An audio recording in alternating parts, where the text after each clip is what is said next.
Right welcome back to left and right. ఆంధ్రప్రదేశ్కు సంబంధించినంతవరకు ఒకసారి చూస్తే ఆంధ్రప్రదేశ్ ప్రభుత్వం చాలా ప్రతిపాదనలు పంపింది. స్వయంగా ముఖ్యమంత్రి చంద్రబాబు నాయుడే కేంద్ర రైల్వే మంత్రికి చాలా ప్రతిపాదనలు చాలా విన్నపాలు చేశారు. అలాగే అంతకుముందు నుంచి కొన్ని డిమాండ్స్ ఉన్నాయి. వీటికి సంబంధించి ఎక్కడా కూడా పెద్ద లాభం అనుభవించినట్టయితే కనిపించట్లేదు. పైగా కొత్తగా ఏర్పడిన రాష్ట్రం, కొత్తగా రాజధాని నిర్మించుకుంటున్న రాష్ట్రం కాబట్టి ఆ రాజధాని ప్రాంతానికి లింక్ చేయాల్సిన ట్రైన్స్ కొన్ని ఉన్నాయి. అలాగే కారిడార్ ఉంది కాబట్టి ఆ కారిడార్కి సంబంధించి పోర్ట్ కనెక్టివిటీ కూడా రైల్వే ద్వారా చేయాలనే డిమాండ్ ఉంది. దానికి సంబంధించి కూడా పెద్దగా పట్టించుకున్నట్టు కనిపించలేదు. ఒకసారి ఆంధ్రప్రదేశ్ ప్రతిపాదన చూస్తే విశాఖ రైల్వే జోన్ ఊసులేదు, అలాగే రాజధానికి కొత్త లైన్లు ఊసులేదు, ఖరగ్పూర్ విజయవాడ సరుకు రవాణా అంటూ ట్రిప్లింగ్ చేస్తున్నామంటూ చెప్పారు.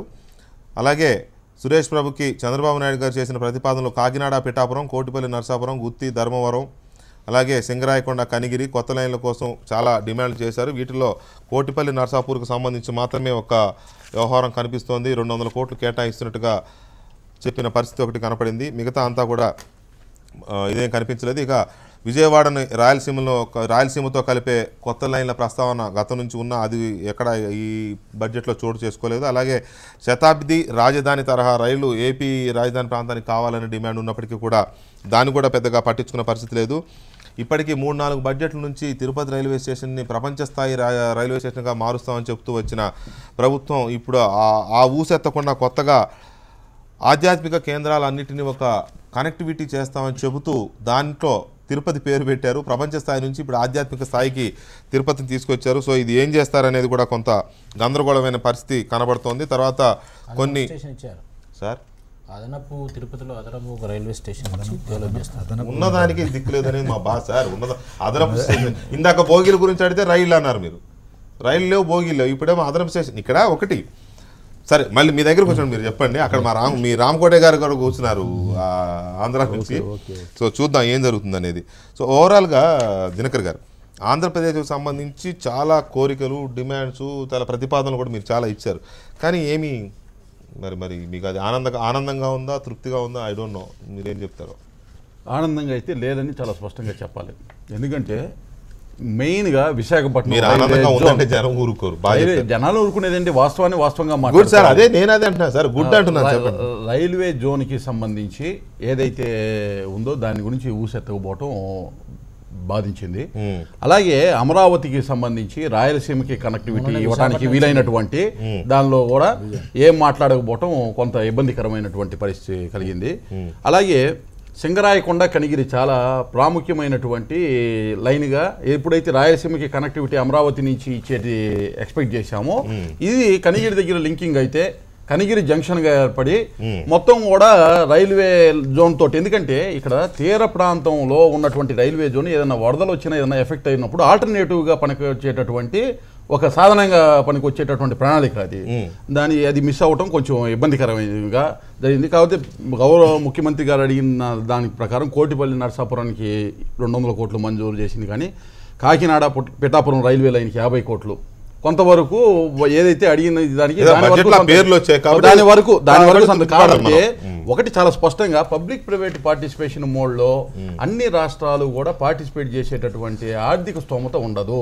ఇప్పుడు నార్త్ ఈస్టర్న్ స్టేట్స్ కూడా ఇచ్చారు కొన్ని, ఎందుకంటే ఆంధ్రప్రదేశ్ నార్త్ ఈస్టర్న్ స్టేట్స్ రెండింటికి కూడా చూడాల్సినటువంటి పరిస్థితి. ఎందుకంటే డెఫిసిట్ బడ్జెట్లో ఏపీ ఉంది, పబ్లిక్ ప్రైవేట్ పార్టిసిపేషన్లో వెళ్ళేటటువంటి స్తోమత ఇప్పటికిప్పుడైతే వచ్చేటటువంటి పరిస్థితి అన్నిటి మీద ఉండదు. ఎందుకంటే వైబిలిటీ అనేది ఒకటి ఇబ్బంది అవుద్ది కాబట్టి నార్త్ ఈస్టర్న్ స్టేట్స్ కూడా అదే ప్రాబ్లము ఉంది. ఎందుకంటే అక్కడ అన్నీ కూడా పబ్లిక్ ప్రైవేట్ పార్టిసిపేషన్ అంటే వైబిలిటీ ఒకటే చూస్తారు, సోషల్ రెస్పాన్సిబిలిటీ కూడా చూడాల్సినటువంటి బాధ్యత ప్రభుత్వం మీద ఉందనేది నా భావన అండి. రైట్. రామకోటే గారు, మీ ఒపీనియన్ ఏంటి, ఎలా ఉంది? ఆంధ్రప్రదేశ్కు సంబంధించినంత వరకు చాలా నిరుత్సాహమైన బడ్జెట్గా అందరూ ఫీల్ అవుతున్నారు. ఒకటి మీరే చెప్పండి, మిమ్మల్ని అడుగుతున్నారు, మీరే చెప్పండి. రామకోటే గారు దయచేసి మీరే చెప్పండి. నా మాట మీకు వినపడుతుందని నాకు తెలుసు, దయచేసి మీరే చెప్పండి. ఇక్కడ ఆంధ్రప్రదేశ్కు సంబంధించినంత వరకు చాలా నిరాశ కలిగించిందనేది ఒకటి. రెండోది కీలకమైన విశాఖ జోన్, ఈ జోన్ ఎందుకు మరొకసారి నిర్లక్ష్యం చేశారు? కనీసం ప్రస్తావన, ఇదిగో దాని దిశగా కృషి చేస్తున్నాం అని ఆ పేరు ఊసు కూడా ఎత్తలేదు. ఇది బీజేపీకి చాలా అవమానకరమైన పరిస్థితి. రాష్ట్ర బీజేపీకి ప్రత్యేకించి అక్కడి నుంచి ప్రాతినిధ్యం వహిస్తున్న మీలాంటి నాయకులు మరి రేపటి నుంచి ఏం చెప్తారో ప్రజలకి నాకు తెలియదు. ఇప్పుడు చెప్పేదాన్ని బట్టి చూడాలా. చెప్పండి రామకోటయ్య గారు. ఎట్టి పరిస్థితుల్లో దీనికి సంబంధించిన విషయాల గురించి రైల్వే జోన్ అనేది విశాఖ ప్రజల యొక్క ఆకాంక్ష. దీనికోసం మేమంతా కూడా పోరాటాలు చేసాం. కాంగ్రెస్ గవర్నమెంట్ ఉన్నప్పుడు కూడా భారతీయ జనతా పార్టీ నుంచి విశాఖ రైల్వే జోన్ సాధన సమితి దాన్ని ఏర్పాటు చేసి దీనికోసం తిరగడం జరిగింది. కానీ ఏంటంటే మా గవర్నమెంట్ వచ్చిన తర్వాత రైల్వే విభజన చట్టంలోనే రైల్వే జోన్ ఉందని చెప్పారు. తర్వాత రైల్వే కమిటీ వేసిన తర్వాత వాళ్ళు ఏమన్నారంటే ఎట్టి పరిస్థితుల్లో ఇది వైబిలిటీ లేదండి అన్నారు. కారణం ఏంటంటే ఒరిస్సా వాళ్ళు దానికి అభ్యంతరం చెప్పడం జరిగింది. సరితే ఇది పొలిటికల్ డెసిషన్ తీసుకోవాలి. పొలిటికల్ డెసిషన్స్ కూడా లేట్ అవుతున్నాయి. సార్ దయచేసి దీన్ని ఎక్కడెక్కడో తిప్పి వైబిలిటీ లేదు, ఒడిశా వాళ్ళకి అభ్యంతరాలు ఉన్నాయి, పొలిటికల్ డెసిషన్ తీసుకోవాలి, ఈ కుంటి సాకులు వద్దు సార్ దయచేసి. రామకోటయ్య గారు, ఐ రెస్పెక్ట్ యూ, మీకు మీరంటే నాకు చాలా గౌరవం. కుంటి సాకులు వద్దు. హరిబాబు గారి మేనిఫెస్టోలో పెట్టారు రైల్వే జోన్ తీసుకొచ్చే వరకు నేను విశ్రమించను అని. ఇంత చెప్పిన మీరు ఇటు ఇంత చెప్పిన మీరు భారతీయ జనతా పార్టీకే కాకుండా విశాఖపట్నంలో ఉంటున్న వ్యక్తులుగా విశాఖపట్నానికి సంబంధించి 2 బడ్జెట్లు అయిపోయినాయి. మూడో బడ్జెట్ లో మీరు ప్రస్తావన తీసుకురాకుండా ఇంకేదో ఎవరికో ఇష్టం లేదని చెప్తారేంటి? నిరంతరం దీనికోసమే శ్రమిస్తున్నాం. ఎట్టి పరిస్థితుల్లో ఇప్పుడు ఒక వ్యక్తులుగా ఏంటంటే భారతీయ జనతా పార్టీ అవసరమైతే మేము పోరాటం చేయడానికి సిద్ధంగా ఉన్నాం. రైల్వే జోన్ తీసుకొచ్చి తీరుతాం విశాఖపట్నానికి. ఈ పొలిటికల్ డెసిషన్ లో వాళ్ళు చేస్తున్న జాప్యాన్ని కూడా మేము ప్రశ్నిస్తాం. ఎప్పుడు తీసుకొస్తారు చెప్పండి. సంబంధించిన విషయం ఇంకోసారి గెలిస్తేనా కేంద్రంగా రైల్వే జోన్ ఏర్పాటు చేసే పూచి భారతీయ జనతా పార్టీ తీసుకుంటుంది. తప్పకుండా దీని గురించి పరిపూర్ణంగా మేము దీని గురించి పోరాటాలు కూడా చేయడానికి సిద్ధంగా ఉన్నాం. కారణం ఏంటంటే ఒకవేళ కనుక గవర్నమెంట్ ఇవ్వని పరిస్థితి అయితే కనుక ఇక్కడ ఉన్నటువంటి ప్రజల మనోభావాలకు అతీతంగా ఎట్టి పరిస్థితుల్లో దీన్ని జోన్ తీసుకొచ్చి వాళ్ళకి ప్రజలకి ఎట్టి పరిస్థితుల్లో తీసుకొచ్చి చూపించే పూచి భారతీయ జనతా పార్టీ.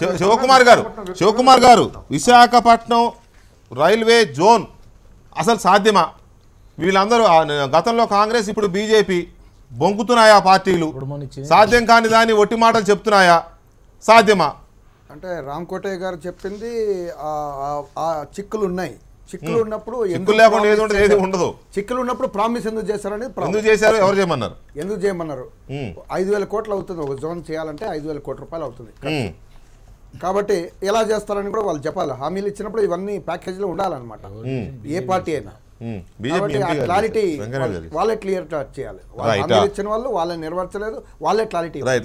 లక్ష్మణ్ గారు, ఈ విశాఖపట్నం జోన్ అనేది ఏదో బ్రహ్మ పదార్థం లాగా తయారు చేసేవాడు అందరూ కలిసి. ఇప్పుడు దాదాపు ఒక 20 సంవత్సరాల నుంచి ఎప్పటికప్పుడు ఈ హామీలు ఎలక్షన్ రావడం, హామీ ఇవ్వడం, అక్కడ ధర్నాలు, రాస్తారోకాలు, దీక్షలు కూడా జరిగాయి. ఏమంటారు? 50 సంవత్సరాలు మీరే, నేను 20 అంటే మీరు 50 అన్నారు. ఇంకో 50 చేస్తారా? విశ్వనాథం గారి దగ్గర నుంచి మొదలెట్టారు. అదే సార్, ఇప్పుడు నేను 20 అన్నాను, మీరు 50 అన్నారు. 50 అని మీరే చెబుతూ దాన్ని ఇంకా సాగదీస్తుంటే ఇంకో 50 ఏళ్ళు చూడాలా విశాఖ ప్రజలు?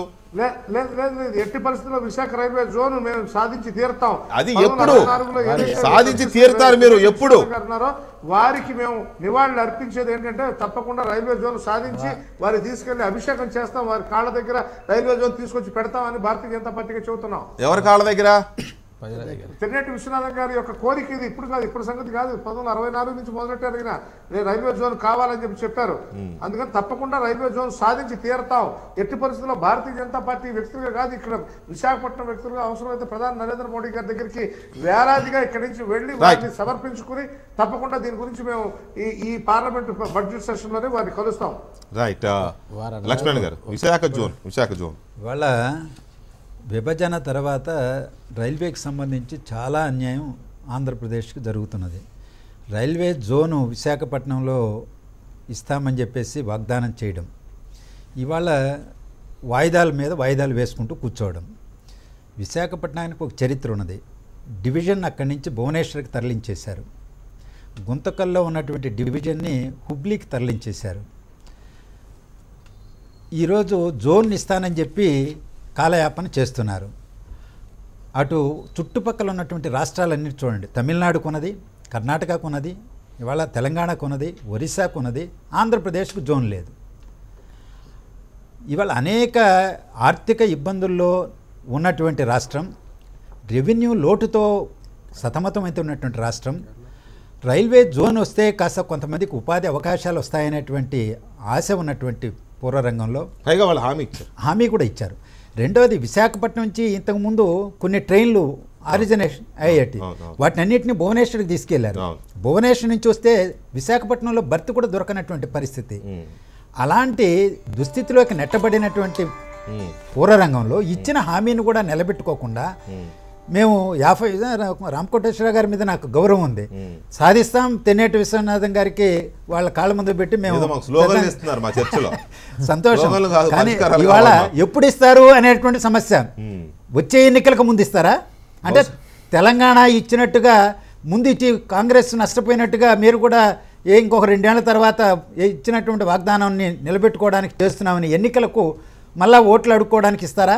దానివల్ల ఏమైనా ప్రయోజనం ఉంటుందా? ఈరోజు ఆలోచించాలి. రెండవది రాయలసీమ అత్యంత వెనుకబడినటువంటి ఇష్యూ బేస్డ్ వద్దాం. రేణుక గారు, విశాఖపట్నం జోన్కి సంబంధించి చాలా పెద్ద డిమాండ్ ఉంది. నేను 20 అంటే ఆయన 50 అని రామకోట గారు గుర్తు చేశారు. ఇప్పుడు కాదు 50 ఏళ్ళ నుంచి ఉందని వాళ్ళే హామీ ఇచ్చారు. 50 ఏళ్ళ అంటే అంతకుముందు వాళ్ళు కూడా ఇవ్వలేదని అర్థం. బహుశా ఒరిస్సా ఎన్నికలు ఉన్నాయని ఏమైనా సాగదీస్తున్నారు దీన్ని. అసలు మొత్తంగా ఈ మొత్తం రివ్యూ వాళ్ళంతా రివ్యూ చేసిన తర్వాత రైల్వే బడ్జెట్ మీద ప్రత్యేకించి ఈ విశాఖ జోన్ మీద మీ పార్టీ మొత్తం విశాఖపట్నం జోన్ కాదు, ఓవరాల్గా ఏపీ చూస్తే కొంచెం ఇష్టం కొంచెం కష్టంగా ఉంది. అంటే గతంతో పోలిస్తే మెరుగైనటువంటి బడ్జెట్గా భావించవచ్చు. ఎందుకంటే ఉమ్మడి రాష్ట్రంలోనే ఎప్పుడు తెలుగు రాష్ట్రాలకి 500 కోట్లు మించి మనకి బడ్జెట్లో కేటాయింపులు జరిగినటువంటి పరిస్థితుల్లో ఈ రోజు ఒట్టి ఆంధ్రప్రదేశ్కి సుమారు 1150 కోట్ల రూపాయలు కొన్ని సర్వేలకు కానీ కొన్ని ఏదైతే పెండింగ్ ప్రాజెక్ట్స్ కి కొంత నిధులు ఇవ్వటం కానీ చూస్తే కొంచెం ఇష్టం కొంచెం కష్టంగా ఉంది అన్నారు కదా. మీ ఎంపీ గల్లా జయదేవ్ గారు ముఖ్యమంత్రి గారి అనుమతితో అమరావతి అనేది ఒక అద్భుతమైన రాజధాని, అయ్యా ప్రధానమంత్రి గారు మీరు మా దగ్గరకు వచ్చారు, మా శంకుస్థాపనలో పాల్గొన్నారు కదా, పార్లమెంట్ నుంచి మట్టి తీసుకొచ్చారు, నీళ్లు కూడా తీసుకొచ్చారు యమునా నది నుంచి, సో మా అమరావతి కోసం కొన్ని ఇస్తున్నాం సార్ అని CRDA ఏదైతే మీరు జోన్ ఒకటి క్రియేట్ చేశారో అమరావతి కోసం, దానికోసం అమరావతిలో ఒక railway station, Narasaraopet railway station నుంచి అమరావతికి రైల్వే లైన్ పొడిగింపు, అలాగే గుంటూరు విజయవాడ లింకప్ చేస్తూ అమరావతికి ఒక ట్రైన్ అని కేవలం CRDAకి సంబంధించి ఒక 5-6 ప్రతిపాదన ఇచ్చారు. ప్రస్తావన వచ్చింది ఎక్కడైనా బడ్జెట్లో అమరావతి అని ప్రస్తావన? అంటే కేంద్ర ప్రభుత్వం అమరావతిని గుర్తించాల, గుర్తించకపోయినా మీకు కష్టంగా ఇష్టంగా ఉందని మీరు చెప్తున్నారు. అదే అంటున్నాను. ఇప్పుడు కొన్ని ఏదైతే రీఆర్గనైజేషన్ యాక్ట్ లో పెట్టారో ఒకటి జోన్ కానీ, రెండోది ఇప్పుడు ఉన్నటువంటి క్యాపిటల్ నుంచి కంబైన్డ్ క్యాపిటల్ కావాల్సినటువంటి స్పీడ్ ట్రైన్స్ కానీ, అలాగే అమరావతి నుంచి బెంగళూరు, బాంబే అండ్ చెన్నైకి రావాల్సినటువంటి ఇవి ప్రధానమైనటువంటి అంశాలు. అందులో ముఖ్యంగా CRDA పరిధిలో ఉన్నటువంటిది. మొన్న కొంతమంది రైల్వే GMని కలిసినప్పుడు కూడా రివ్యూలో కొద్దిమంది అక్కడ ఉన్నటువంటి ఎంపీలు రాయపాటి గారు వీళ్ళందరూ కూడా మీరు విశాఖపట్నం కాదు విజయవాడ గుంటూరు ఇప్పుడు క్యాపిటల్ సిటీ కాబట్టి ఇక్కడ జోన్గా ప్రకటిస్తే బాగుంటుందని చెప్పి కూడా వెళ్ళినటువంటి సందర్భాలు చూసాం. అంటే ఎక్కడ ఇష్టం ఎక్కడ కష్టం అనేది చూస్తే అట్లీస్ట్ కొంతమేరకు ఇప్పుడు అంటే మొన్న యాక్చువల్గా ప్రైమ్ మినిస్టర్ ఆఫీస్ నుంచి ఈ యొక్క మినిస్ట్రీకి అలాగే మినిస్ట్రీ నుంచి CMO కూడా కొంత ఇన్ఫర్మేషన్ ఉంది, విశాఖపట్నంని జోన్గా ప్రకటిస్తారు అనేటువంటిది ఉంది. అయితే గతంలో కూడా ఏంటంటే ఒక ఇంటరిమ్ బడ్జెట్ రివైజ్డ్ బడ్జెట్ ఉంటుంది అని ఏదైతే గత సంవత్సరం జరిగిందో ఆ మాదిరిగా కొన్నిసార్లు ప్రతిదీ బడ్జెట్లోనే అనౌన్స్ చేసినవే జరగాలని లేదు. మనం కూడా చూస్తున్నాం స్టేట్ బడ్జెట్స్లో కూడా కొన్ని బడ్జెట్లో పెట్టనప్పటికీ కూడా అప్పుడు ఉన్నటువంటి నీడ్ బేస్డ్గా ముఖ్యమంత్రులు వచ్చినప్పుడు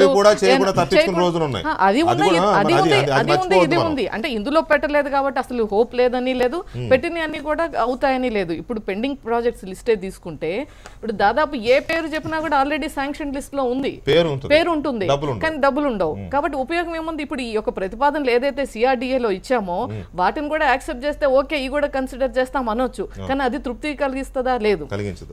మనకి బడ్జెట్ లో పెడితేనే కదా మనకు వచ్చేటువంటిది నిజమైనటువంటి డెవలప్మెంట్. అక్కడ ఆ ఆస్పెక్ట్ లో చూసినట్లయితే ఏదైతే కొన్ని దశాబ్దాలుగా ఆల్రెడీ పెండింగ్ లో శాంక్షన్ అయిపోయి ఏదైతే శాంక్షన్ అయిపోయి ఉందో ఇప్పుడు ఇది కోటిపల్లి నర్సాపూర్ ఉంది, కొన్ని దశాబ్దాలుగా పెండింగ్ లో ఉంది. అట్లీస్ట్ దానికి ఒక సబ్స్టాన్షియల్ అమౌంట్ ఇచ్చారు 200 crores. అలాగే ఇంకొకటి 50 crores మనకి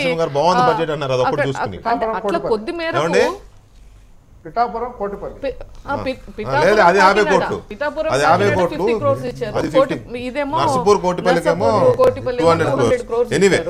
ఈ విధంగా అంటే ఒక 2 డబుల్ డెకర్ ట్రైన్స్ ఇస్తామన్నారు ఈ యొక్క Hyderabad to Vijayawada and 1 to Vijayawada నుంచి విశాఖపట్నం.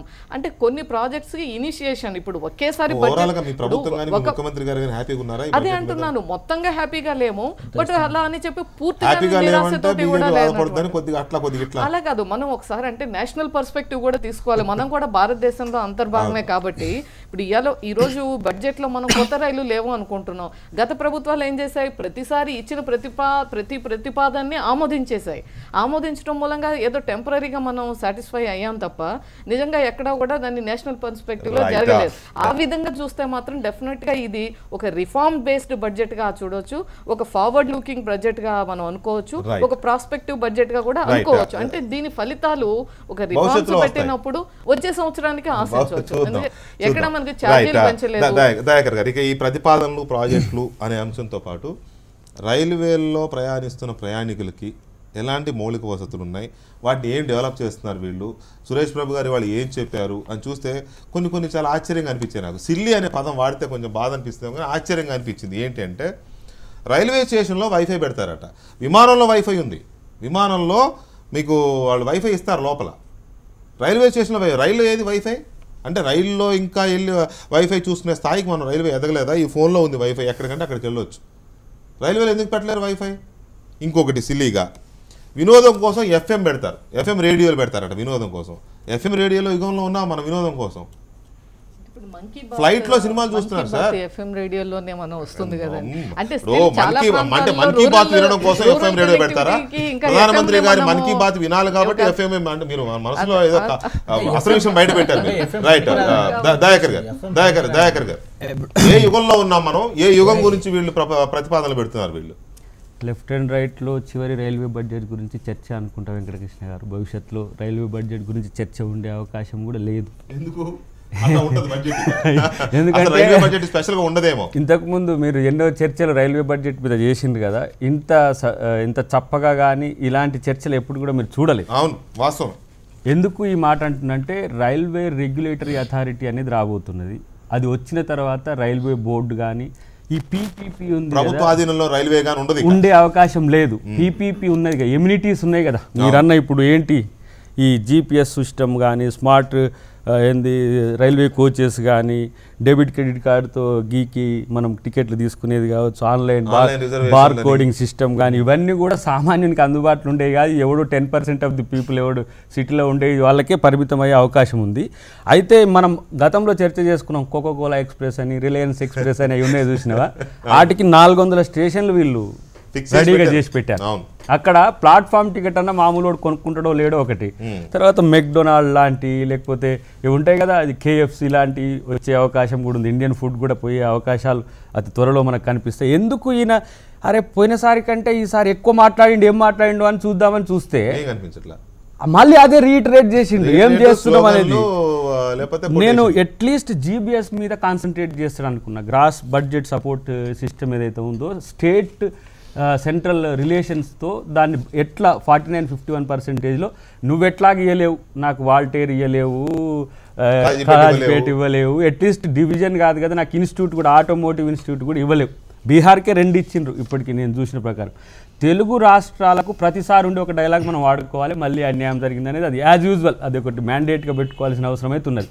కానీ బేసికల్గా ఏంటంటే రైల్వే రెగ్యులేటరీ అథారిటీ కనుక వచ్చిన తర్వాత ఇది వంతుల వారిగా కాకుండా ఎగ్దమ్ మీకు 2019 వరకు రైల్వే బడ్జెట్ కాస్త జనరల్ బడ్జెట్లో మర్జ్ అయ్యే పరిస్థితి కూడా ఉండే అవకాశం ఉంది. ఎందుకంటే ప్రైవేట్ శక్తుల చేతుల్లో ఎప్పుడైతే ఎఫ్డిఐలను మనం తీసుకొస్తున్నామో ఇప్పుడు బడ్జెట్ ఎందుకు పెట్టనిస్తాడు?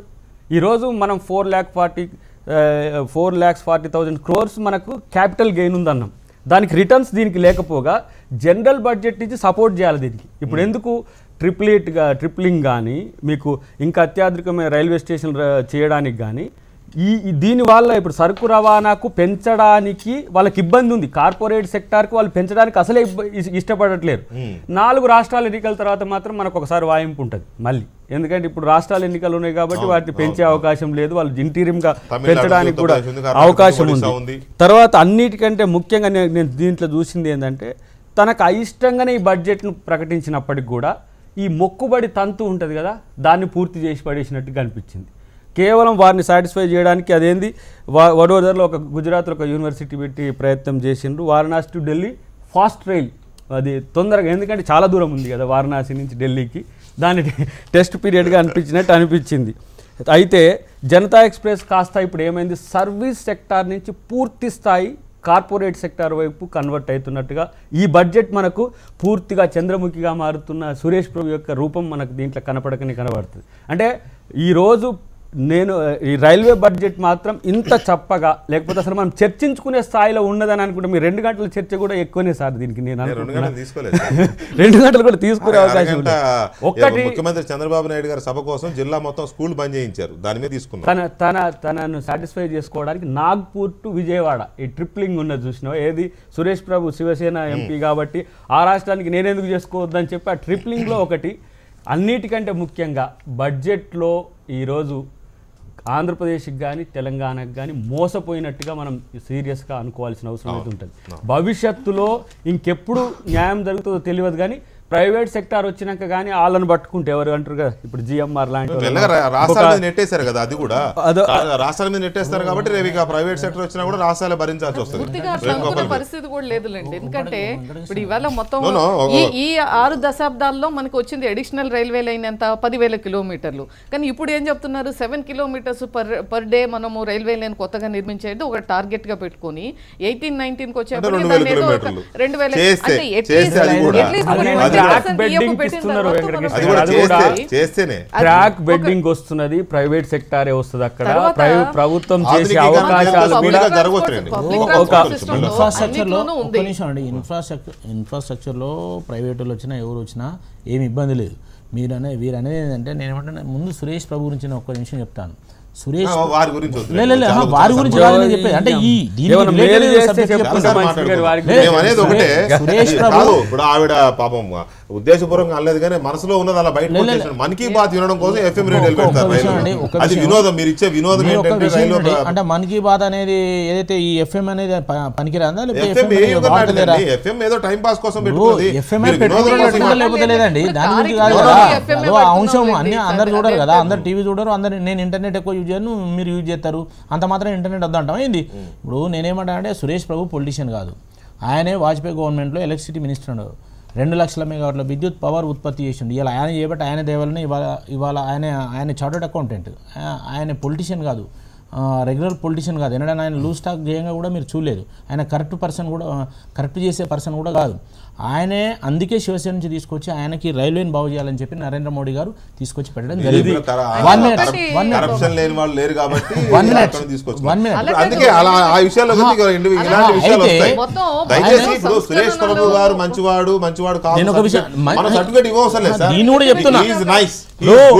గత 14-15 బడ్జెట్ కంటే 15-16 బడ్జెట్ అచీవ్మెంట్స్ మీరు టైం ఇస్తే నేను చెప్తాను, మీరు ఇస్తలేరు. అచీవ్ అయిందా కాలేదా, కిలోమీటర్స్ పెరిగినా పెరగలేదా, గూడ్స్ పెరిగిందా పెరగలేదా, సర్వీస్ పెరిగిందా పెరగలేదా, ఎమ్యూనిటీస్ పెరిగినాయా పెరగలేదా, ఇవన్నీ ఒక గుణాత్మకమైన మార్పు. అవి పీపీపీలకు అనుకూలంగా బడ్జెట్ ను తయారు చేసి ప్రభుత్వం బాధ్యతను తీసుకోవడానికి కాదు, సర్వీస్ ప్రభుత్వం బాధ్యత తీసుకోవడానికి కాదు, ప్రైవేట్ శక్తులకు అనుకూలంగా బడ్జెట్ తప్పించుకోవడానికి పీపీపీల మీద ఎల్ఐసీల మీద లేకపోతే ప్రైవేట్ ట్రావెల్స్ ఉన్నాయి, అన్ని ప్రైవేట్ రంగంలో వాళ్ళు కూడా గవర్నమెంట్ సర్వీస్ సెక్టర్ లో అన్నిట్లోనూ ఉన్నాయి. సామాన్య మానవుడి ప్రయాణికుడి దీనికి అంత్యోదయ పెడుతున్నారండి, దానికి రిజర్వేషన్ లేదు. రైలు పెడుతున్నారు, ఇప్పుడు ఇంప్లిమెంట్ చేస్తున్నారు. దేశంలో అన్ని ప్రాంతాల్లో సామాన్యులు ప్రయాణించేందుకు అంత్యోదయ రైలు పెట్టడం జరుగుతుంది. రెవెన్యూలో చూస్తే 70% బడ్జెట్ లో కార్పొ రెవెన్యూ అయినప్పుడు ఈ పీపీపీ పద్ధతిలో ఏదైతే మనం వెళ్తున్నామో నిజంగానే మనం అనుకున్నట్టు ఎఫ్డిఐలు వచ్చో లేదా కార్పొరేట్స్ వచ్చో ఈ యొక్క ప్రైవేట్ డెడికేటెడ్ లైన్స్ కార్గో గాని వేసినట్లయితే తప్పకుండా ఆయా కంపెనీలు ఎవరైతే ఈ మైనింగ్ లోనో వేరియస్ ట్రాన్స్పోర్టేషన్ కమ్యూట్ లో ఉన్న ఈ కమాడిటీస్ ని ట్రాన్స్పోర్ట్ చేసే దాంట్లో ఉన్నారో వాళ్ళతో పాటుగా మన గవర్నమెంట్ కి రిలేటెడ్ ఇప్పుడు పోర్ట్ కనెక్టివిటీ కూడా అందులో భాగమే కదా. పోర్ట్ కనెక్టివిటీ వచ్చినప్పుడు అక్కడ ఉన్నటువంటి కమాడిటీసే కాకుండా మనం న్యాచురల్ గా మనకుండే క్రాప్ కానీ మిగతా అగ్రి బేస్డ్ ప్రొడక్ట్స్ కూడా మనం ట్రాన్స్పోర్ట్ చేసుకుంటే తప్పకుండా మనకి లీడ్ కాస్ట్ తగ్గితే తగ్గుతుంది కదండి కన్స్యూమర్ కి కాస్ట్. కాబట్టి దీన్ని పూర్తిగా వ్యతిరేకించనక్కర్లేదు. అంటే ఇప్పుడు సంస్కరణలో భాగంగా ఏదైతే భారతదేశం సంస్కరణ అందులో భాగంగా రైల్వే సంస్కరణలో ఇది ఇనిషియేట్ అయ్యాయని చూస్తే మాత్రం ఇది మంచి. డిసెంబర్ 25వ తేదీన సురేష్ ప్రభు గారు తిరుపతి వచ్చినప్పుడు ఒక మాట అన్నారు, ఏపీ రైల్వేల అభివృద్ధి కోసం జాయింట్ కంపెనీ ఒకటి స్పెషల్ పర్పస్ వెహికల్ ఒకటి పెడుతున్నాము. దాంట్లో 7,500 కోట్ల రూపాయలతో కొత్త లైన్ల నిర్మాణం చేస్తాం. దీనికోసం బడ్జెట్లో నిధులు కూడా ఇస్తామని చెప్పారు.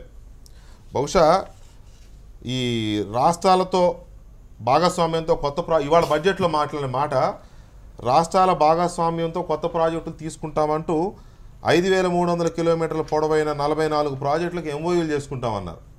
అంటే ఈ తిరుపతిలో ఇచ్చిన హామీ ఏమైనా ఇందులో ఉంటుందా? అది అనేక రోజుల్లో రాలేదు, తర్వాత రాలేదు, కానీ ఉండే అవకాశం ఉందా?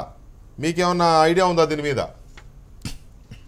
దాని మీద అయితే నాకు అవగాహన లేదు కానండి. వాస్తవానికి ఏంటంటే సురేష్ ప్రభు గారు యాక్చువల్గా ప్రజల యొక్క భద్రత, ఇంతకు ముందు ఇచ్చినటువంటి ఏదైతే వాళ్ళు ప్రజలకి ఇంతకు ముందు ఇచ్చినటువంటి హామీలు ఏవైతే ఉన్నాయో, గత ప్రభుత్వం మా ప్రభుత్వాన్ని కాకుండా ప్రజలకి మంచి ఎమ్యూనిటీస్ కల్పించాలనే విధానంతో ఆయన ఏర్పాటు చేస్తున్నారు. ఇప్పుడు బయో టాయిలెట్స్ విషయంలో కానీ, మిగతా విషయాల్లో కానీ, ట్రైన్స్లో ఉన్నటువంటి ఎమ్యూనిటీస్ విషయంలో కానీ, ఇప్పుడు మీరు ఇందాక వైఫై విషయం గురించి ఆలోచించారు. యాక్చువల్గా వైఫై విషయంలో మీకు ఎక్కడైతే ట్రైన్స్లో కానీ, రైల్వే స్టేషన్స్లో కానీ చాలా ఇంపార్టెంట్ ప్రాంతాల్లో ఇవి ఏర్పాటు చేయడం చాలా యూస్ఫుల్. నేనే అంటున్నా కదా, ట్రైన్లో పెట్టాలి, మీరు రైల్వే స్టేషన్లో పెట్టేది ఏంటి? స్టేషన్లో ఏర్పాటు చేస్తారు, మూవింగ్ లో ఉండాలి, వస్తున్నాయి సార్. ఇవన్నీ ఈ ఏర్పాట్లన్నీ చేయడంలో ఆయన ముందంజలో ఉన్నాడు. ఆయన ఇవాళ మీరు కనుక రైల్వే స్టేషన్ కనుక మీరు కనుక ఏ రైల్వే స్టేషన్లో చూసినా, ఆంధ్రదేశంలో విశాఖపట్నం రైల్వే స్టేషన్ చూసినా, విజయవాడ రైల్వే స్టేషన్ చూసినా, తిరుపతి రైల్వే స్టేషన్ చూసినా, అయితే ఇటు సికింద్రాబాద్ రైల్వే స్టేషన్ చూసినా, ప్రతి ప్లాట్ఫారం మీద ఇవాళ ప్రజలు వెళ్ళడానికి కావాల్సిన ఎస్కలేటర్లు ఏర్పాట్లు బ్రహ్మాండంగా జరుగుతున్నాయి. స్టేషన్స్ అంతా నీట్గా బ్రహ్మాండ క్లీన్గా ఉంటున్నట్టు పొజిషన్ ఏర్పడింది. IRTS ద్వారా ఫుడ్ క్వాలిటీ విషయంలో వాటిన్నింటిలో జాగ్రత్తలు తీసుకుంటారు సందర్భాలు ఉన్నాయి. ఇవి కాకుండా రైల్వేలో ఎక్కువ మంది ఎంప్లాయీస్ ఉన్నారు, దరిదాపుగా 13 లక్షల మంది ఎంప్లాయీస్ ఉన్నారు, హైయెస్ట్ జనాభా ఉన్నారు. దరిదాపుగా దీనికి ఆపరేషన్ కాస్ట్ చాలా ఎక్కువ అవుతున్నాయి. దరిదాపుగా ఉన్న 7,000 స్టేషన్లు ఆధునీకరించాలంటే ఇబ్బందికరమైన పరిస్థితి ఉంది. FDI తీసుకోవాలి, తీసుకుని వాళ్ళు ఇక్కడి నుంచి రైల్వే స్టేషన్నే పట్టుకెళ్ళిపోరు, రైల్వే లైన్ పట్టుకెళ్ళిపోరు. వాళ్ళు ఇన్వెస్ట్ చేసింది దేనికోసం అంటే వచ్చినటువంటి లాభంలో వచ్చినటువంటి వాటిని తీసుకెళ్తారు. ఏదంటే ఇందాక రేణుక్ గారు చాలా క్లియర్గా ఒక విషయం చెప్పారు. ఏంటంటే ఎక్కడైతే మనం వీటిని ఆపరేషన్ కాస్ట్స్ తగ్గించి మనకి జనాల దగ్గరికి కనుక ఎరువులు కానీ, వాళ్ళకి సంబంధించినటువంటి ఈ ప్రజల దగ్గరికి వ్యవసాయ ఉత్పత్తులు, వాటి సరుకు రవాణా విషయంలో కానీ, విదేశాల నుంచి వచ్చినటువంటి నౌకల నుంచి వచ్చినటువంటి వాటిని కనుక తీసుకొచ్చి కనుక ప్రజలకు అందుబాటులో కనుక తీసుకురాగలిగితే ఆ వచ్చే లాభం ఏదైతే ఉందో ఆ లాభాన్ని మనం ఎన్కాష్ చేసుకోవడానికి కావాల్సింది FDIలో తీసుకుంటారు. లైన్స్ వేసినా కూడా అదే విధంగా తీసుకుంటారు. శివకుమార్ పోర్ట్ కనెక్టివిటీకి బాగా ప్రాధాన్యం ఇస్తామని చెప్పారు కదా బడ్జెట్లో. అందులో పేర్లు ఏం పెట్టలేదు, ఏపీ అని కానీ అట్లా అని ఏం పెట్టలేదు. మరి అలా హోప్ ఏమైనా ఉందా పోర్ట్ కనెక్టివిటీలో? ఆంధ్రప్రదేశ్ 70 కిలోమీటర్ల నిడివి ఉన్నటువంటి పోర్టులో మనకు ఉన్నటువంటి దాంట్లో దరిదాపుగా ఇప్పుడు 7 పోర్టులు ఉన్నాయి. రాబోయే రోజుల్లో ఇంకో 2 పోర్టులు పెరుగుతున్నాయి. ఈ పెరిగేటువంటి పోర్టులు వీటన్నిటిలో కూడా ఈ ఏర్పాటు చేయడానికి వాళ్ళు బాధ్యత తీసుకుంటున్నారు. ఒక పోర్టు అని కాదు, కృష్ణపట్నం పోర్టుకి కొంత అమౌంట్ కేటాయించారు దాదాపుగా. అంటే ఏంటంటే మీరు ఏమంటారంటే 10 లక్షలు ఇచ్చేసారు కాబట్టి ఏమీ కాదని కాదు, దాన్ని ఇబ్బంది లేకుండా ఉంచి అవసరమైన సమయంలో తగు చర్య తీసుకోవడానికి కావాల్సింది చేస్తారు. కానీ బడ్జెట్ మీరు అనుకున్నంత చప్పలైన బడ్జెట్ కాదు. కానీ ఈ సంవత్సరం తెలంగాణకి 6,412 కోట్లు, తెలంగాణకి ఆంధ్రప్రదేశ్ వచ్చేప్పటికి దాదాపుగా 3,500 కోట్ల రూపాయల దాకా కేటాయింపు జరిగింది. అంటే 10% ఆంధ్రప్రదేశ్కి వచ్చింది. కానీ స్టేషన్ల అభివృద్ధి విషయంలో తీసుకున్నటువంటి చర్యల్లో మనకి స్పష్టంగా రాలేదు. రేపు పొద్దున వచ్చినటువంటి సవరణలో వచ్చినటువంటి విషయాల్లో కానీ చెప్పాలి కదా, ఆయన చెప్పలేదు. రైల్వే జోన్ విషయంలో విశాఖపట్నంలో ప్రకటించకపోవడం కూడా చాలా మంది అసహనంగా ఉన్నారు. కానీ ఇదేంటంటే రైల్వే జోన్ విషయంలో ఇది పొలిటికల్ డిసిషన్, తర్వాత డిస్కస్ చేస్తాం. యుగేంద్ర గారు ఇక్కడ సరే ఇవి చిన్న చిన్న విషయాలేమో అనిపిస్తుందేమో, కానీ ప్రయాణికుడికి రైల్లో వెళ్ళే ఒక ప్రయాణికుడు 3 గంటలో 4 గంటలో జర్నీ చేస్తే, లేదు ఢిల్లీ వెళ్తే 1.5 డే పడుతుంది, 24 అవర్స్ పైన పడుతుంది. సో ఇలాంటప్పుడు ఈయన పేర్కొన్న చిన్న చిన్న అంశాలే, వైఫై లాంటివి, లేకపోతే ట్రైన్లో ఎంటర్టైన్మెంట్ కానీ, ఇలాంటి అంశాలు చాలా కీలకమైనవి. ఆయన పేర్కొన్నాడు. కానీ రేడియో అనో లేకపోతే స్టేషన్లో వైఫై ఉంటుంది రైల్లో ఉండకుండా చేయడము, ఇట్లాంటి చాలా వీటిని మనం ఒకసారి చూస్తే ఇప్పటికీ మనకి పల్లీలు బిస్కెట్లు అమ్ముకునే వాళ్ళు తప్ప మీరు కూర్చున్న భోగిలో మీకు మంచి ఫుడ్ దొరకదు కదా. చెప్పారు ఫుడ్, వాటర్, హెల్త్, ఆ 3 కూడా ఇవాళ చెప్పాడు. చెప్పారు అనడానికి స్టేషన్ లో వైఫై పెడతామన్నారు, కానీ భోగిలో ఇలాంటివి పెడతామని చెప్పారు. లాలూ ప్రసాద్ యాదవ్ ముందులో మజ్జిగ ఇచ్చాడు. యుగేంద్ర గారు నేను చెప్తాను. యుగేంద్ర గారు చెప్పండి. ఈరోజు మీరు ఒక్కసారి గతంలో ఐఆర్సిటీసీకి వెళ్ళక మునుపు రైల్వే ఆధ్వర్యంలో క్యాటరింగ్ సెక్షన్ని రన్ చేస్తున్నప్పుడు ఏపీ ఎక్స్ప్రెస్లో కానీ లేదా శాతవాహనాల్లో కానీ మీరు ట్రావెల్ చేసినప్పుడు మీకు కావలసినటువంటి ఫుడ్ మన సౌత్ ఇండియన్కి సూట్ అయ్యేటట్టుగా ఎక్కువ మంది పాసింజర్ సౌత్ ఇండియన్స్ ఉంటారు కాబట్టి సౌత్ ఇండియన్ సంబంధించినంత వరకు ఉండేటటువంటి ఫుడ్ని సప్లై చేసే పరిస్థితులు ఉండేవి. అప్పుడు ఏదైనా తప్పిదం జరిగితే ఖచ్చితంగా దానికి కావలసినటువంటి బాధ్యత రైల్వే వ్యవస్థ తీసుకుండేది. ఈరోజు ఐఆర్సిటీసీకి ఇచ్చిన తర్వాత అది ప్రైవేటైజేషన్ అయిన తర్వాత ఇప్పుడు ఇస్తున్నటువంటి ఫుడ్ క్వాలిటీ కానీ ప్రతి ఒక్కటి కూడా రిఫ్లెక్ట్స్ ఆన్ రైల్వే అడ్మినిస్ట్రేషన్ మీదకే వెళ్తుంది. ఎందుకంటే రైల్వే పరిధిలో జరుగుతున్నటువంటి ఏ పరిణామం అయినా సరే ఖచ్చితంగా ప్రయాణికుడికి రైల్వేస్ బాగలేదు, బెడ్ రోల్స్ సరిగ్గా లేవు. బెడ్ రోల్స్ ఇంత ముందు రైల్వే ఆధ్వర్యంలో ఉన్నప్పుడు దానికి రెస్పాన్సిబిలిటీ ఫిక్స్ చేసి తీసుకోవడానికి అవకాశం ఉంది. ప్రైవేటైజేషన్ చేసిన తర్వాత తనకు కానీ లాభం రాకపోతే ఎవరైనా సరే వ్యాపారవేత్త ఎఫ్డిఐస్ కానీ పీపీపీ మోడల్లో కానీ ఏవైనా ప్రతిపాదన చేసినప్పుడు ఖచ్చితంగా లాభార్జన కోసం చేసినటువంటిది. ఈరోజు మనకి తెలుసు గతంలో డెవలప్ చేసినటువంటి లైన్స్ కంటే ఇప్పుడు మనం 6 శతాబ్దాలు దాటినప్పుడు కూడా మనం ఎంతవరకు పురోగతి సాధించాం అనేది కూడా మనం ఆలోచించాలి. మీ ట్రైన్లో వైఫై అవసరం, ఖచ్చితంగా అవసరం. ప్రతి ఒక్కరు కూడా నార్మల్గా ఇప్పుడున్నటువంటి చేంజింగ్ సినారియోలో ప్రతి ఒక్కరు కూడా వైఫోన్ కలిగినటువంటి ఫోన్లతో ప్రయాణిస్తున్నారు. వైఫైని ఇవ్వండి, ట్రైన్ నీట్గా క్లీన్లీనెస్ చేయండి. వయసులో పెద్దవాళ్ళకి ఈరోజు 50% సీనియర్ సిటిజన్స్కి లోయర్ బర్త్లు ఇవ్వడానికి మహిళలకి సీనియర్ సిటిజన్ మొత్తం ఈ బడ్జెట్ లో ఆకట్టుకునే అంశం ఏదైనా ఉందంటే అది ఒకటి. ఆ 50% లో అతనికి కానీ బర్త్ రాకపోతే ఆన్లైన్ రిజర్వేషన్ కానీ అదొక పాయింట్ మాత్రం మహిళలకి వృద్ధులకి లోయర్ బిర్త్లో ఇవ్వడం అనేది మాత్రం ఈ బడ్జెట్ లో కొంచెం ఆకట్టుకునే విషయమే, నో డౌట్. అది ఖచ్చితంగా సురేష్ ప్రభుని ఆ విషయంలో మనం అభినందించాల్సిందే. దాన్ని మనం చేయవలసింది ఏంటంటే కోచెస్ డెవలప్ చేయాలి సార్. ఈజీగా ఈవెన్ పై బర్త్ మీద కూడా వెళ్ళడానికి వీలుగా ఉండేటట్టుగా అనుగుణంగా కోచ్లను చేయించేయాలి, మోడర్నైజేషన్ చేయాలి. ఇప్పుడు ప్రజలు ప్రయాణికుల అవసరాలను దృష్టిలో అయ్యే ఎలాగో అవడం లేదు కదా, అయ్యే ఎలాగో అవడం లేదు. అవనవాడి గురించి అయినా మాట్లాడుకుంటే తృప్తిగా ఉంటుంది. యుగేంద్ర గారు ఎక్స్పీరియన్స్ చెప్తారు. రామకోటయ్య గారు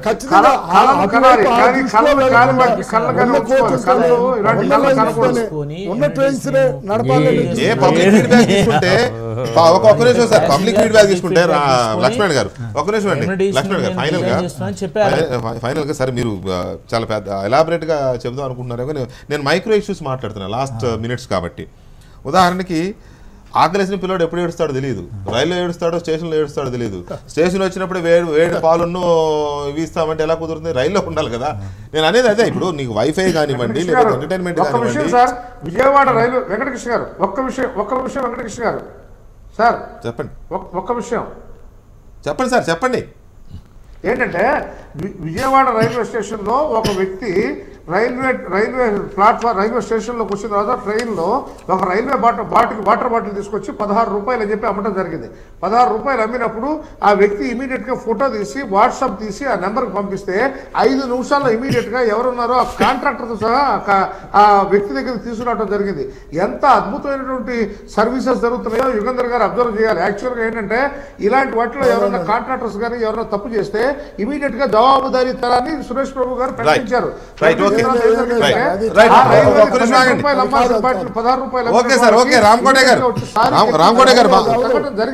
సురేష్ ప్రభు గారికి ట్విట్టర్ లో పెడితే స్పందిస్తున్నారు, అవసరమైతే అక్కడికి వెళుతున్నారు, మాట్లాడుతున్నారు అనేది చూస్తూనే ఉన్నాం మనం. కానీ ఈ ప్రాక్టికల్ ప్రాబ్లమ్స్ ఏంటనేదే చర్చ ఇక్కడ. ఇప్పుడు శాస్త్ర సాంకేతిక రంగాలలో వచ్చిన అభివృద్ధిని రైల్వేల్లో కూడా ప్రవేశపెట్టి ప్రయాణికులకి మెరుగైనటువంటి సౌకర్యాలు కల్పించడానికి ఆయన తీసుకున్న కొద్దిపాటి చొరవని మనం అభినందిద్దాం. కానీ నేను 1-2 విషయాలు ఏదైనా అక్కడి నుంచి మొదలు పెడతారని ఆశిద్దాం. ఆ కాస్త చొరవని అభినందిద్దాం.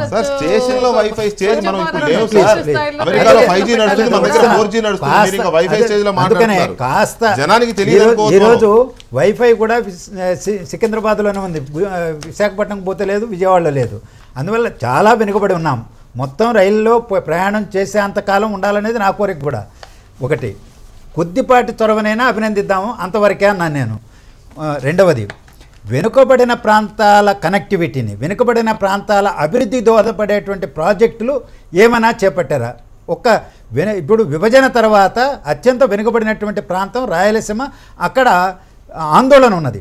ఈరోజు యూపీఏ ప్రభుత్వం పోతూ కర్నూలు దగ్గర వ్యాగన్ బిల్డింగ్ పరిశ్రమని పెడతామన్నారు. ఇందులో అదేం కనిపించాల. ఇవాళ రేణుగుంట దగ్గర 1000 మంది కూడా పనిచేయనటువంటి వ్యాగన్ రిపేర్ ఫ్యాక్టరీని అక్కడ పెట్టారు. దానికి ఏం ఇంప్రూవ్మెంట్ లేదు, ఎదుగు బొదుగు లేదు. 30 ఏళ్ళైనా 40 ఏళ్ళైనా. ఇవాళ కాజీపేటలో కోచ్ ఫ్యాక్టరీ పెడతామని వ్యాగన్ ఫ్యాక్టరీకి వచ్చింది, అది పోయి వ్యాగన్ రిపేర్ ఫ్యాక్టరీకి వచ్చింది, రిపేర్ వర్క్షాప్ కిందకు వచ్చింది. ఈరోజు ఎలా ఉందంటే పీపీపీ ప్రాజెక్టులు అంటున్నారు. ఉమ్మడి రాష్ట్రంలో కడప బెంగళూరు పీపీపీ కిందకు వచ్చింది. ఇవాళ లోటు బడ్జెట్లో సతమతమవుతున్నటువంటి అప్పుల ఊబులో కొరుకుపోయినటువంటి ఆంధ్రప్రదేశ్ ప్రభుత్వం తన వాటా ఇవ్వగలిగిన స్థితిలో ఉందా నేను అడుగుతున్నా. అది ఎలా పూర్తి చేస్తారు? లేదు, గుంటూరు నుంచి గుంతకల్కి డబ్లింగ్ దాన్ని పీపీ కింద పెడతామంటారు. ఆంధ్రప్రదేశ్ ప్రభుత్వం ఆర్థికంగా సగభాగం భరించేటువంటి స్థితిలో ఉందా అని నేను అడుగుతున్నా. ఈరోజు ఇలాంటివి ఓపులవారిపల్లె పోర్ట్ కనెక్టివిటీ అంటున్నారు. ఓపులవారిపల్లె మంగంపేట మైన్స్, వెరైటీ మైన్స్ నుంచి ఇవాళ కృష్ణపట్నానికి వేస్తున్నారు. రాయలసీమ కోరికలన్నీ నా దగ్గర సమస్య కాదు. ఇవాళ ఏది చేయలేదు అని చెప్తున్నాను నేను, ఏది చేయలేదు అని చెప్తున్నా. నడికొడి శ్రీకాకుళం దానికి 90 కోట్లండి. ఎప్పటి నుంచి మాట్లాడుతున్నారు? నడికొడి శ్రీకాకుళం శ్రీశైలంది ఇవాళ సర్వే చేస్తున్నారు, 90 కోట్లు కేటాయిస్తున్నాం అంటున్నారు. ఎప్పుడు జరుగుతాయి ఈ ప్రాజెక్టులని? కడపకి అమరావతి కొత్త రాజధాని నగరానికి కనెక్టివిటీ లేదు, ఒక డైరెక్ట్ ట్రైన్ లేదు, దాని గురించి మాట్లాడరు. రాలేదని ఆవేదన అందరిలో ఉంది. వీళ్ళు హ్యాపీగా ఏం లేరు, వాళ్ళు హ్యాపీగా ఏం లేరు, బీజేపీ కూడా హ్యాపీగా ఏం లేదు. కానీ దీంట్లో రాష్ట్ర ప్రభుత్వాల ఒత్తిడి ఏమన్నా తగ్గిందా? అసలు రాష్ట్ర ప్రభుత్వాలు ఒత్తిడి చేయడానికి అవకాశమే లేదు. ప్లానింగ్ కమిషన్ ఉంటే డిఫరెంట్గా ఉంటుండే. నీతి ఆయోగ్ వచ్చిన తర్వాత డిస్క్రిమినేషన్ మొత్తంగా కూడా ప్రధానమంత్రి కంట్రోల్లో, ప్రధానమంత్రి రైల్వే శాఖ కంట్రోల్ను పెట్టుకోవడం ద్వారా జరుగుతుంది. అంతరించుకోబోతున్న రైల్వేలకు మీరు ఫిక్స్ అయిపోయారు? ఎస్, డెఫినెట్గా. నేను ఇది చాలా ఆంధ్రప్రదేశ్ తెలంగాణ అని నేను పరిమితం అంటే ఇప్పుడు కార్పొరేట్ రైల్వే, ఇండియన్ రైల్వేలో కార్పొరేట్ రైల్వేని తేవడానికి అంటే మీరు ఎవరు ఇండియన్ వెంకటకృష్ణ గారు ఇండియన్ రైల్వే కార్పొరేట్ రైల్వే కాబోతున్నది. కొత్త ట్రైన్లు ఎందుకు రావు? కొత్త ట్రైన్లు ఎవరికో ఇవ్వడానికి ఆపుతున్నారు. కొత్త ట్రైన్లు ప్రభుత్వం వేయడానికి సిద్ధంగా లేదు. 835 కోచ్లు ఎందుకు ఆర్డర్ ఇస్తారు? ఇవాళ మీకు రెవెన్యూని పెంచుకోవడానికి ట్రైన్స్ యొక్క మన సెటిల్స్ పెంచాలి కానీ తప్పితే మీరు ఏం చేస్తున్నారు? పూర్తి స్థాయిలో ప్రైవేట్ సెక్టార్ కి ఇచ్చేసి వాళ్ళ నుంచి లాభాలు తీసుకోవాలని చర్చ. ఒకటి ఇక్కడ కొత్త ప్రాజెక్టులు ఇవ్వలేదు కాబట్టి ఇక రైల్వేలు ఇక్కడ ఆపేస్తారని మీ ఆలోచన ఉన్నట్టుంది. నేనేమంటున్నా, సురేష్ ప్రభు కోణంలో చూస్తే సురేష్ ప్రభు 2009 ఎలక్షన్స్ లో రాజశేఖర రెడ్డి గారు ఇచ్చిన హామీ ఒకసారి గుర్తు తెచ్చుకోండి. మీరు మేనిఫెస్టోలో ఏమీ కొత్త లేవు, ఉన్నాయి పకడ్బందీగా చేస్తామని చెప్పారు. ఇప్పుడు సో సురేష్ ప్రభు ఏమన్నా వాటి గురించి అనవసరంగా కొండకు పకడ్బందీగా చేద్దాం అన్నారు కదా, 3 ఏళ్లలో పెండింగ్ ప్రాజెక్ట్స్ సురేష్ ప్రభు కొత్త కోణం జనాభాకు పెరుగుతున్నకు అనుకూలంగా ట్రైన్స్ పెంచాల్సిన బాధ్యత ప్రభుత్వానిది.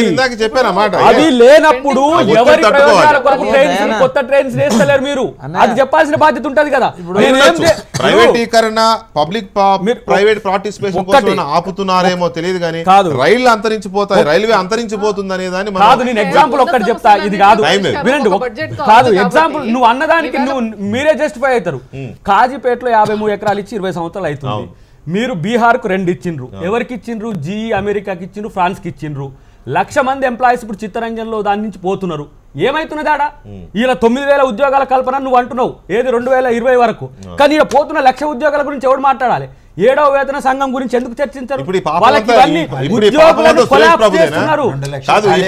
సురేష్ ప్రభుదేనా, లాలూ ప్రసాద్ యాదవ్ది, మమతా బెనర్జీది, రామ్ విలాస్ పాస్వాన్ ఫ్రాన్స్ రోజులోనే వచ్చేసిందా? రెండు కాదు వెంకటకృష్ణ గారు, ఒకవేళ ఒక మాట పబ్లిక్ ప్రైవేట్ పార్టిసిపేషన్ పేరుతో రైల్వేలు అంతరించిపోయే ఇదేమైనా జరిగితే అది మీ హయాంలోనే పునాది పడినట్టు, మీ హయాంలో పడినట్టు. కడప చెన్నై కనబడుతుంది, అక్కడ కడప బెంగళూరు లోకోమోటివ్స్ మేము జీఈకి ఇవ్వలే, ఫ్రాన్స్ కి ఇవ్వలే. మీరు పూర్తి స్థాయిగా వేరే దేశాల కంట్రోల్లో ఉండే జీఈ కంపెనీకి ఇచ్చిండ్రు, Right. ఫ్రాన్స్ ప్రభుత్వ చూద్దాం, కంపెనీకి ఇవ్వకూడదని ఇచ్చిండ్రు. కోరుకుందాం, ఏం జరుగుతుందో వేరే చూద్దాం. ప్రభుత్వాల Right, యొక్క దయాకర్ గారు, ఆధిపత్యం thank you very much. Indian Venugopal Reddy గారు రైల్వే అండ్ లక్ష్మణ్ గారు, రేణుక గారు, థ్యాంక్ యూ వెరీ మచ్. రామకోటే గారు అండ్ యుగేంద్ర గారు, థ్యాంక్ యూ వెరీ మచ్. మాతో చర్చలో పాల్గొన్నందుకు. ఇది ఇవాళ లెఫ్టినెంట్, మళ్ళీ రేపు కలుద్దాం. Thank you very much. Good night.